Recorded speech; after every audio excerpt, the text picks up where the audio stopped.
Hello and welcome to this David Icke Connector videocast for subscribers to davidicke.com on this very warm Isle of Wight morning. Well, another week and more revelations about the way humanity treats its children. Captured in two headlines. One, House of Horrors, which many newspapers carried, and another one about 1,200 child slaves being rescued in England in a single year, and it being said, quite rightly, that that is the tip of the iceberg. What is it with humans and children? Because the scale of paedophilia worldwide is absolutely staggering, and it affects every level of society, but in terms of ratio it's very concentrated in the so-called elite levels of society. There are deep reasons for this, far out reasons, which I talk about in the books. But another is the need for psychopathetic people to have control and dominance over the innocent and defenseless. And this psychopathic human trait is what causes so many children to live lives of unspeakable horror. And the report this week into widespread child abuse in children's homes on the island of Jersey since the Second World War, involving hundreds and hundreds of children, and then some, thank you, has taken the same, or revealed the same, structure that you find everywhere. Over and over again, wherever you look worldwide, and child abuse and paedophile and satanic rings are worldwide, you find the same structure and the same techniques. And it's the same structure because it's holographic, it's global and it's holographic. And what I mean by holographic is every part is a mirror of the whole. So you have local paedophile rings and satanic rings, and then they lock into bigger rings and bigger rings and bigger rings until you've got a global ring involving both paedophilia and Satanism, because the two are fundamentally connected for reasons I explain in the books. So if we look at this report from Jersey this week into the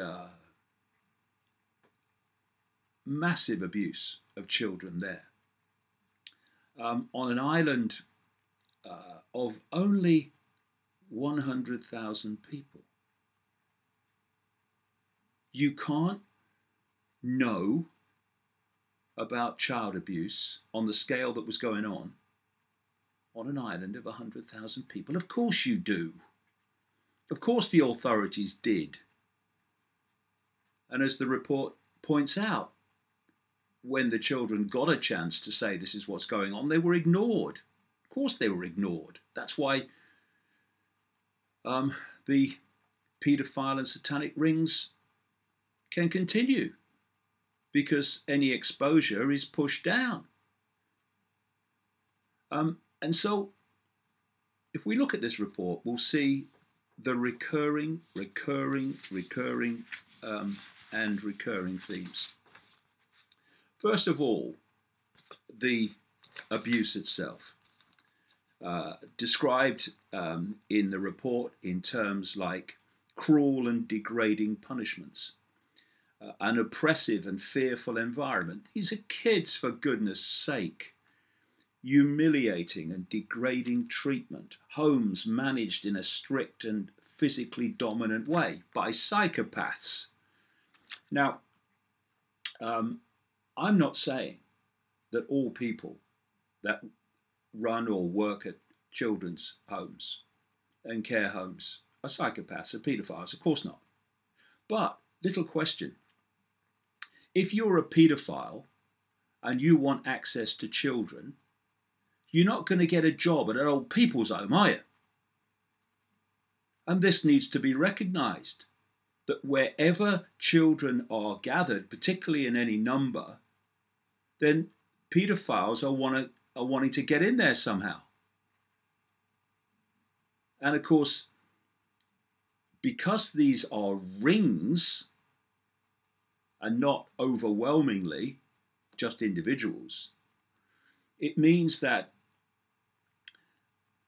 these psychopaths and paedophiles get appointed to these positions over children because other members of the ring are in the positions of political and administrative power to give them those jobs. And then when something happens that starts to expose it, well, you also have the political and administrative and judicial mechanism to suppress the truth coming out, especially in terms of the rich and famous. So the report said that some children were effectively abandoned in the care system, and much of it's not a care system, that's the problem.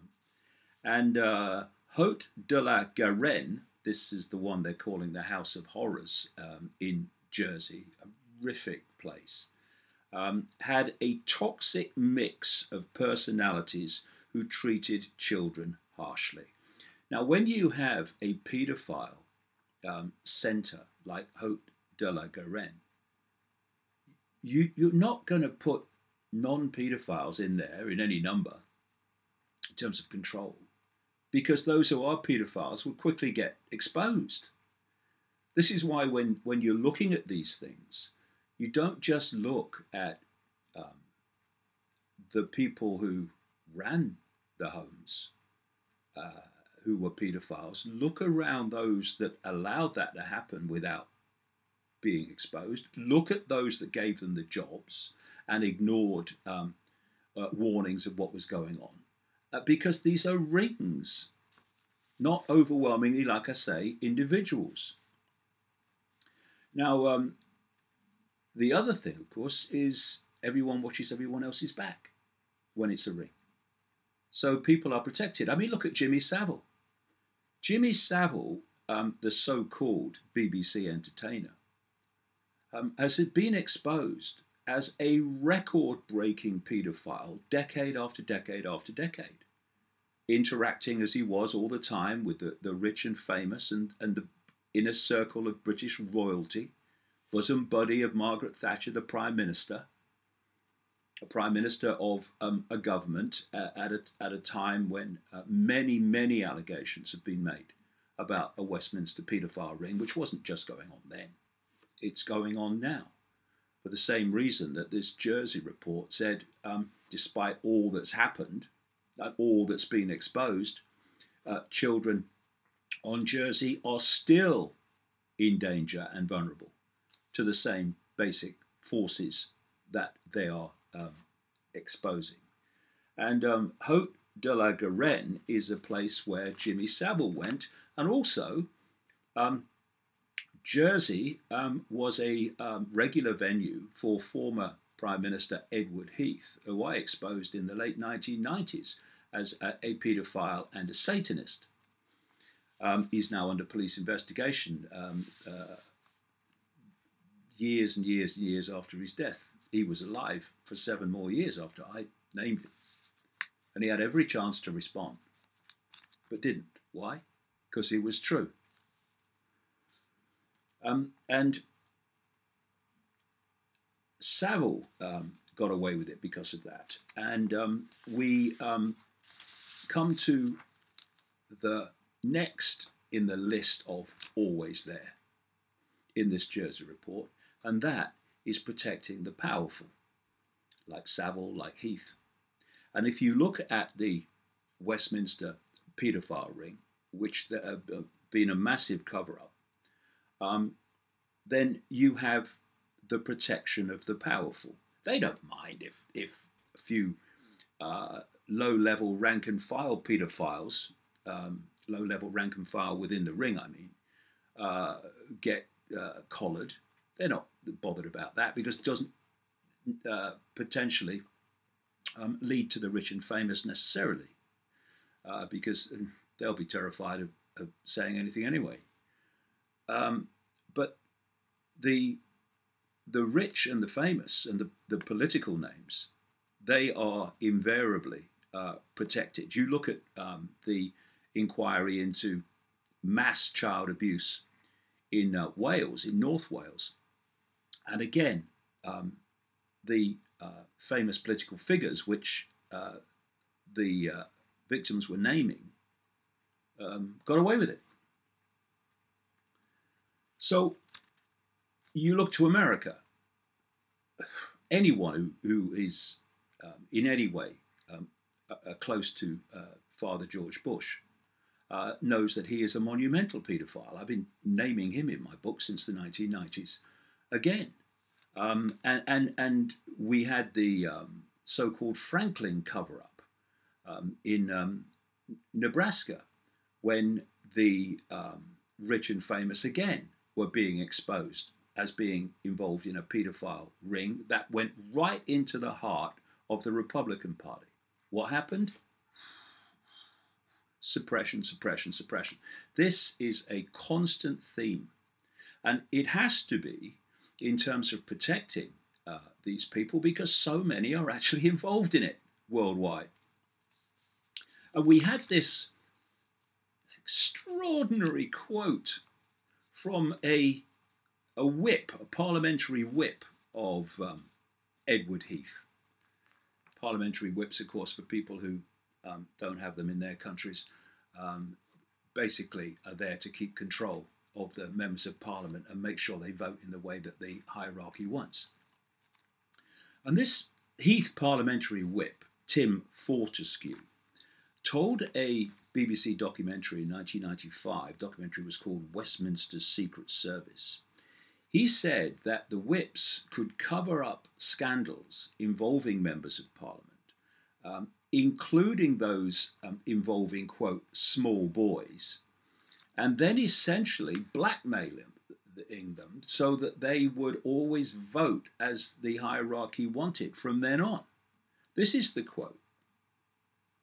For anyone with any sense who was in trouble would come to the whips and tell them the truth and say, now, I'm in a jam, can you help?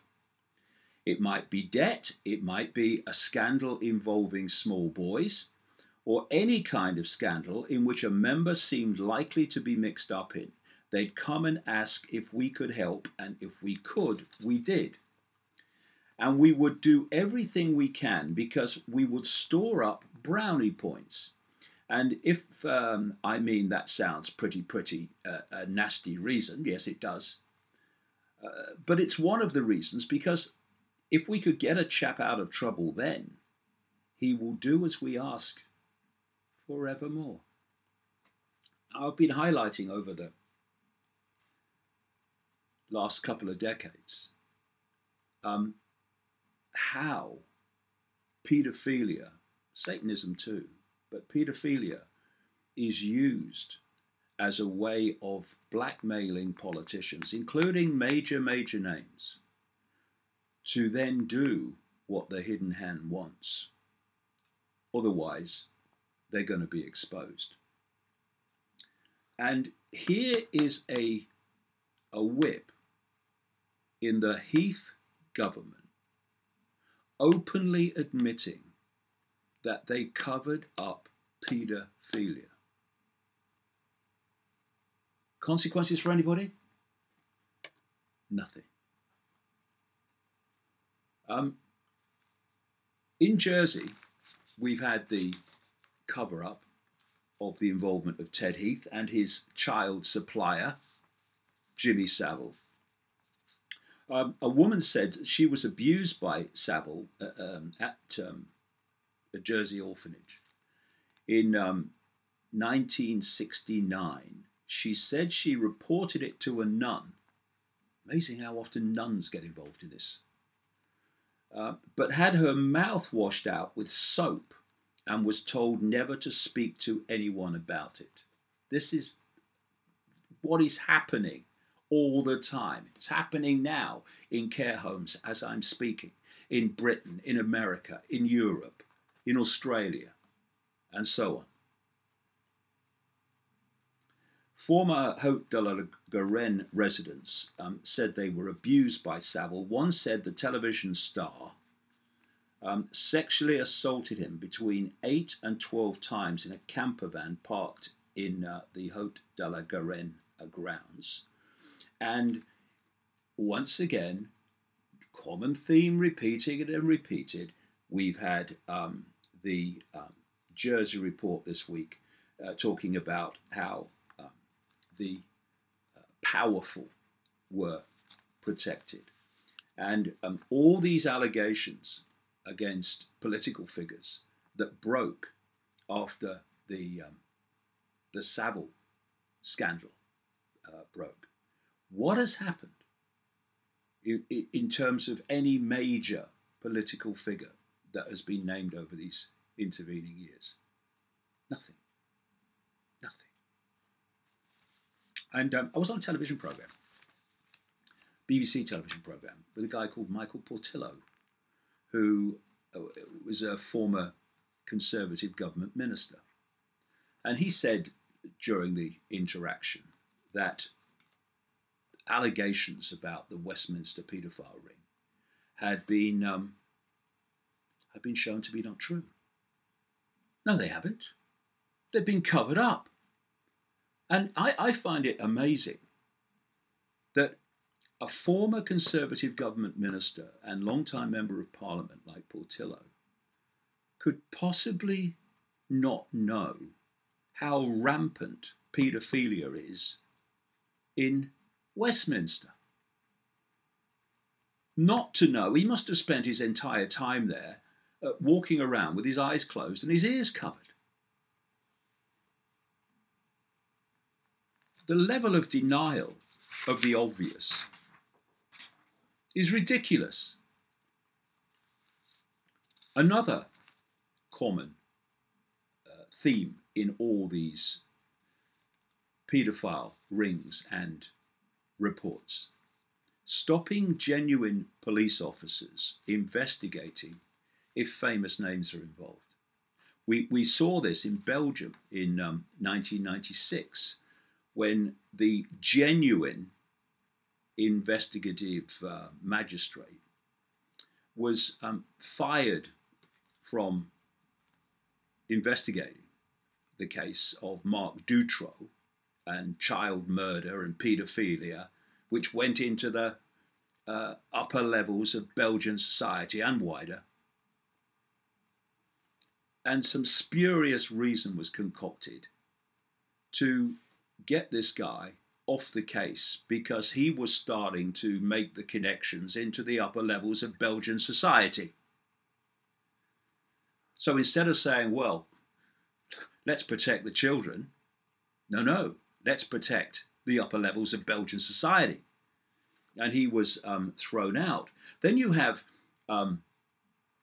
all the police officers, former police officers, who spoke out after the Jimmy Savile scandal broke, saying that when they were investigating paedophile rings, that was fine until they started closing in on major political names. And suddenly they were off the case, or the case was shut down. This is a constant theme. People say, well, why doesn't it come out more? Well, this is why. As the Jersey report said, children who said this is what's happening to me weren't listened to and were ignored. Probably many of them punished for it. And then you control the investigation. Which again brings us back to the Jersey report this week.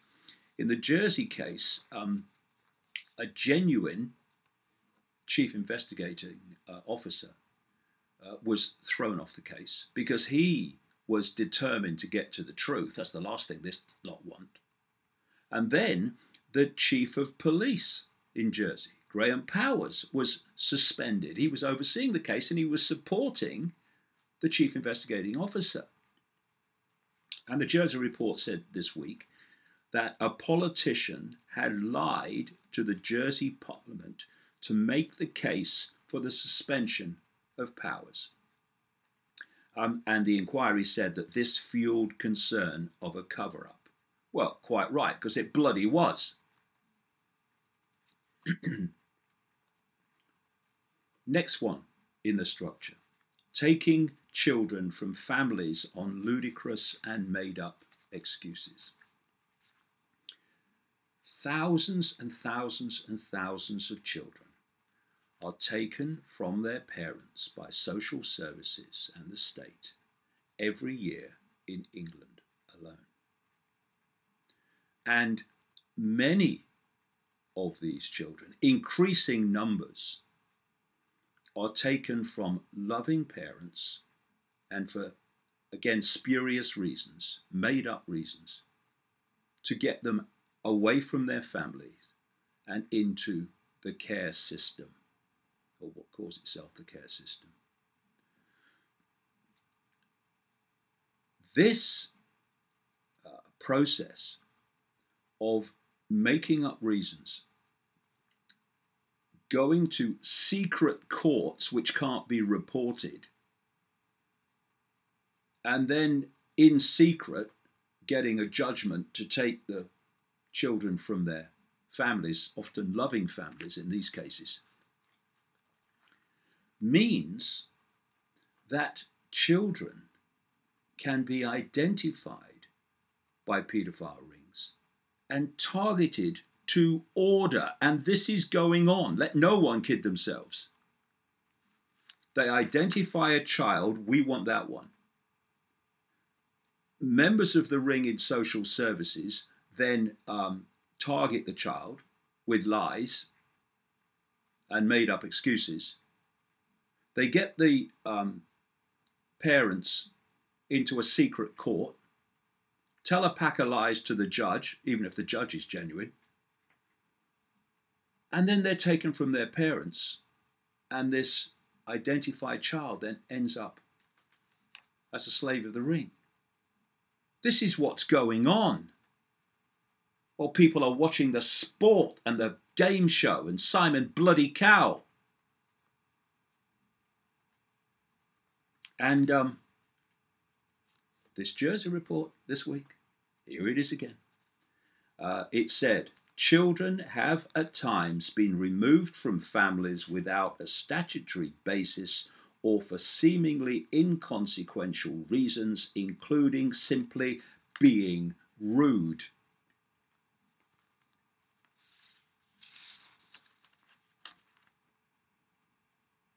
People dismiss so much as not happening or not possible because it is so fantastic in comparison to their perception of normal, their perception of what's happening. The general normal perception of what's happening is a joke compared with what is happening. And until we start to bridge that chasm between what people perceive is happening in the world and what is actually happening, then it will go on happening. A spokesman for the British Child Protection Organisation, the NSPCC, said appallingly, children who spoke out about abuse, this is at Jersey, children's homes, were not listened to, and those in authority failed to act as part of a culture of fear. Recommendations to improve Jersey's care systems were not just missed, but were ignored. But of course they're going to be ignored because they have a structure in place that allows the ongoing abuse and widespread abuse of children. So why are they going to take recommendations that are going to negatively, from their point of view, damage that structure?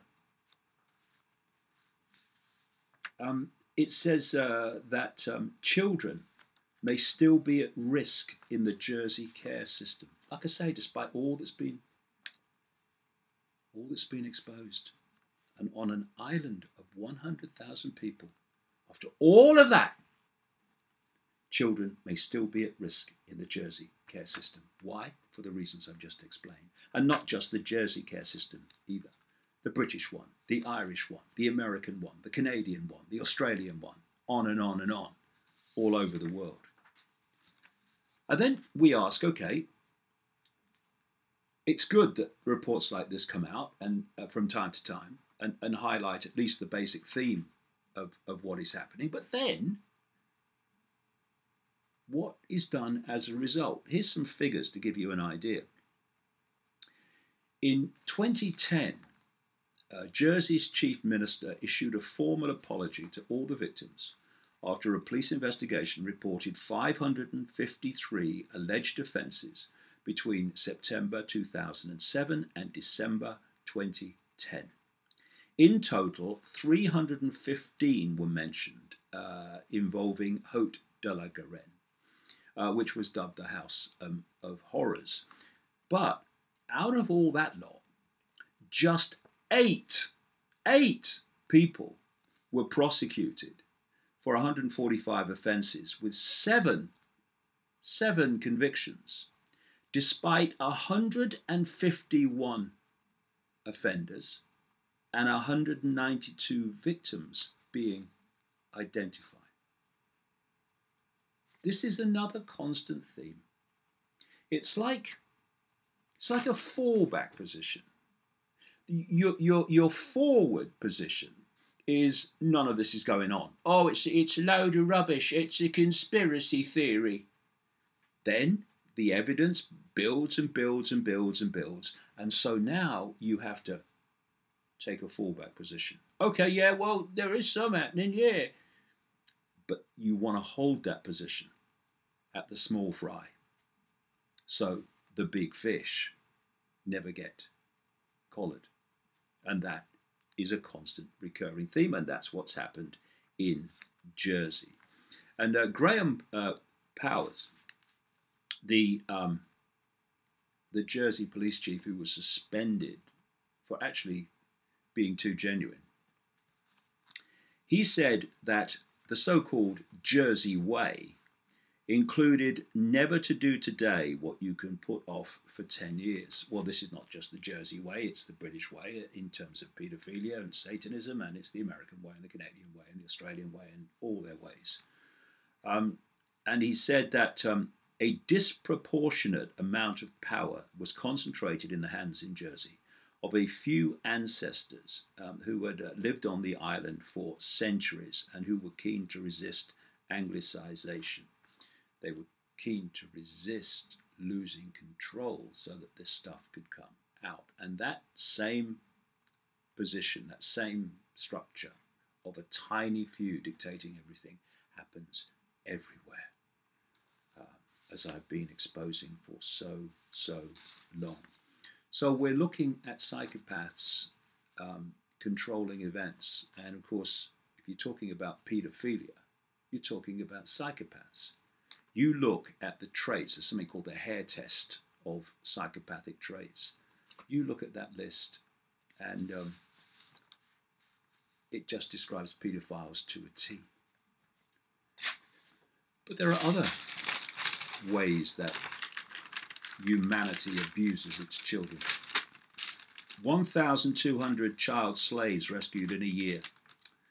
But shock figure for England is tip of the iceberg. Another story this week. More than 1,200 children were rescued from sexual, domestic or labour slavery in England last year, reports revealed today, or a report revealed.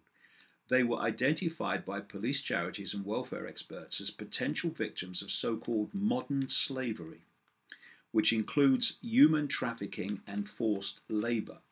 But the figure could merely be the tip of the iceberg, with many more unreported cases, the study by the Children's Commissioner for England warns.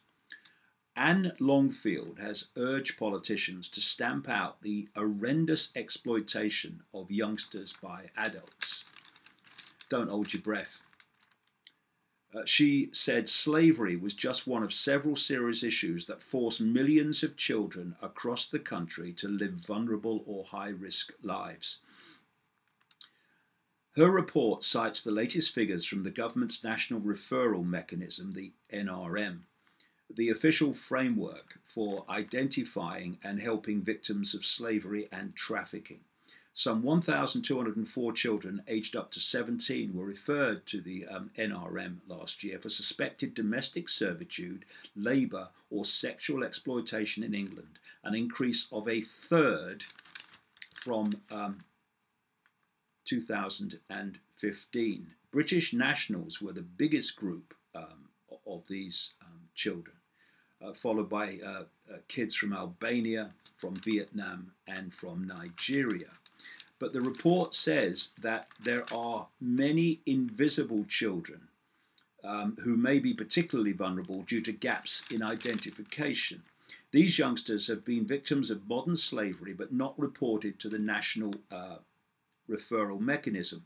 Miss Longfield said, children or child slavery leaves deep scars on the lives of those children who suffer horrendous exploitation by adults. And this could only be the tip of the iceberg. Jacob Solbik from an organization, Anti-Slavery International, said child slavery affects thousands of British children and those trafficked from abroad. Said trafficked children go missing from the care system at an alarming rate. They call it a care system, don't they? But because these rings operate through the so-called care system, they are moving children out of that system, that network, into their own network, which is why they go missing and end up as slaves and victims of paedophiles. They included a child, one of these kids, a child of 14 and a 15-year-old Albanian boy who was forced to work as a pickpocket in Nottingham. And in 2014, infamously, a report commissioned by Rotherham Council, who'd ignored it up to that point, along with the police, revealed that at least 1,400 children in the town, some as young as 11, had been subjected to appalling sexual exploitation between 1997 and 2013. A spokesman for the British charity, the Human Trafficking Foundation, said, the data around child trafficking masks the scale of the problem, not only because many children are hidden or too scared to come forward, but also because we are often failing to recognize child victims of modern slavery when they actually come forward. Lift the carpet, get a brush. And Robert Goodwill, Minister for Children and Families, said, we will look carefully at these exploratory statistics. Yeah, and you know what we do next? Bugger all. Gandhi said that the greatness of a nation can be judged by the way it treats its animals. Well, we can also add by the way it treats its children. And in terms of that, greatness and even basic civilization, the way the world, including so-called moral, superior Western civilization, the way children are treated and not protected is a disgrace, a scar on the face of so-called human morality. Because if the way we treat our children is a measure of success and greatness, then we are looking at a big, big fail. Big, big time. And it's about time these things were addressed and not pushed away into the shadows and forgotten, as all this will be if we allow it to.